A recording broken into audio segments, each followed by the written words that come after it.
আমরা সব সময় বলি সৃষ্টির সেরা জীব হলো মানুষ জাতি, কিন্তু বিশ্বাস করুন এটা পৃথিবীর সবচাইতে বড় মিথ্যে কথা। বরং পৃথিবীর সবচাইতে নিকৃষ্ট এবং নির্বোধ প্রাণী হলো মানুষ জাতি। আমরা এতটাই নির্বোধ, সিগারেটের গায়ে বড় বড় করে লেখা থাকে স্মোকিং কজেস থ্রট ক্যান্সার, তবু আমরা সেটা পান করছি। কিন্তু সেই সিগারেট যেই তামাক পাতা দিয়ে তৈরি, বিশ্বাস করুন সেই তামাকের জমিতে কখনো বেড়া দেওয়া হয় না, কারণ সেই তামাকের পাতা মানুষ ব্যতীত কোনো প্রাণীই খায় না। সত্যি করে বলুন তো, বাঘ এত হিংস্র হওয়া সত্ত্বেও কখনো দেখেছেন অন্য আর একটা বাঘকে মেরে ফেলেছে, বা কোনো প্রাণী তার সমগোত্রীয় কোনো প্রাণীকে হত্যা করেছে? দেখেননি। কিন্তু আমরা মানুষ জাতি এতটাই নিকৃষ্ট, এক মানুষকে আর এক মানুষ খুন করি। আজ পর্যন্ত কোথাও দেখেছেন কোনো প্রাণী খাওয়ার জন্য কম্পিটিশন করে এবং খাওয়ার শেষে সেই খাবার আবার বাসায় নিয়ে যায় যাতে পরবর্তী সময় খেতে পারে? কিন্তু আমরা মানুষ জাতি কেউ কোনো খাবার ফ্রিতে দিলে আগে তো পেট পুরে খাবোই, তারপরে এক মাস যাতে সেই খাবার খেতে পারি তার জন্য বাড়িতেও নিয়ে যাবো। সত্যি করে বলুন তো, আজ পর্যন্ত কোনো প্রাণীর মধ্যে দেখেছেন তাদের বাবা মা বৃদ্ধ হলে তাদেরকে আলাদা করে রেখেছে? কোথাও দেখেননি। বরং তাদের মৃত্যুর আগ পর্যন্ত দলবদ্ধভাবে একসঙ্গে বাঁচে। কিন্তু আমরা মানুষ জাতি বাবা মা একটু বৃদ্ধ হলেই তাদেরকে বৃদ্ধাশ্রমে রেখে আসি। কখনো দেখেছেন কোনো গোত্রে অন্য কোনো গোত্রের প্রাণী এসে তাকে অ্যাটাক করলে তারা সবাই মিলে প্রতিবাদ করেনি? অথচ আমরা মানুষ জাতি হিন্দু মুসলিম বলে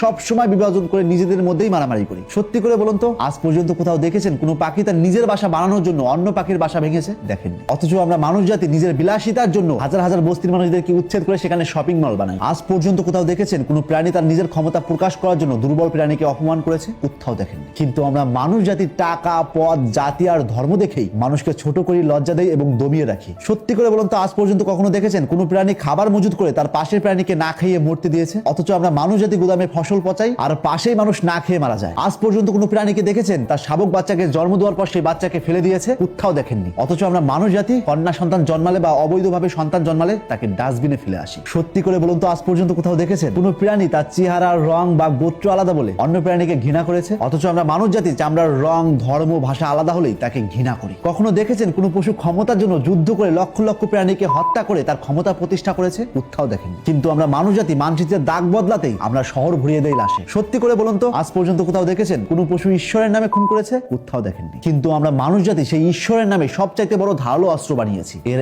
একটাই কারণ, পশু জানে সে পশু, কিন্তু আমরা মানুষ ভুলে যাই সে মানুষ। কুকুরের পেট থেকে জন্ম নিলে সেটা কুকুর হয়ে যায়, বাঘের পেট থেকে জন্ম নিলে সেটা বাঘ হয়ে যায়, কিন্তু মানুষের পেট থেকে জন্ম নিলেই সে মানুষ হয়ে যায় না। আমরা সব সময় নিজেদের সভ্য বলে গর্ব করি, অথচ প্রতিদিন এমন সব কাজ করি যেই কাজ পশু করে না। পশুরা প্রয়োজনে মারে, কিন্তু আমরা মানুষ লোভে মারি। পশুরা ক্ষুধায় লড়ে আর আমরা ক্ষমতায়। পশুরা সব সময় একসঙ্গে বাঁচে আর আমরা ধর্ম, ভাষা, জাত আর টাকার নামে নিজেদেরকে ছিঁড়ে ফেলি। যে প্রকৃতি আমাদের বাঁচিয়ে রেখেছে সেই প্রকৃতিকেই ধ্বংস করি, তারপর নিজেদের ধ্বংস দেখে অবাক হই। পশুরা জানে তাদের সীমা কোথায়, কিন্তু আমরা মানুষ সেই সীমা ভেঙেই গর্ব করি। পশুরা সব সময় দলবদ্ধ থাকে শক্ত থাকার জন্য, আর আমরা দলে দলে ভাগ হয়ে যাই একে অপরকে দুর্বল করার জন্য। যাদের থেকে আমরা জীবন পেয়েছি তাদেরকে বৃদ্ধ বয়সে বোঝা মনে হয়, আর যাদের চিনিই না তাদের মতাদর্শের জন্য খুন করতেও পিছপা হই না। পশুরা খুব ভালো করে জানে কখন থামতে হয়, কিন্তু মানুষ থামতে শিখেনি, আর সেই না থামার নামই আজ সভ্যতা। তাই প্রশ্ন একটাই, পৃথিবী কি সত্যি পশুদের জন্য বিপজ্জনক, নাকি মানুষই মানুষের জন্য সবচাইতে বড় হুমকি? আজ প্রশ্ন এটা নয় পশু হিংস্র নাকি মানুষ, প্রশ্ন হলো এই পৃথিবীতে সবচাইতে বিপজ্জনক প্রাণী কারা? সত্যি কি আমরা সৃষ্টির সেরা জীব, নাকি ঈশ্বরের সবচাইতে নিকৃষ্ট এবং নির্বোধ প্রাণী আমরা মানুষ? তাই আজ থেকে চোখ খুলুন আর এরকম ইন্টারেস্টিং ভিডিও প্রতিনিয়ত পাওয়ার জন্য তাপস এক্সপ্লোরার পেজটিতে ফলো দিয়ে রাখুন।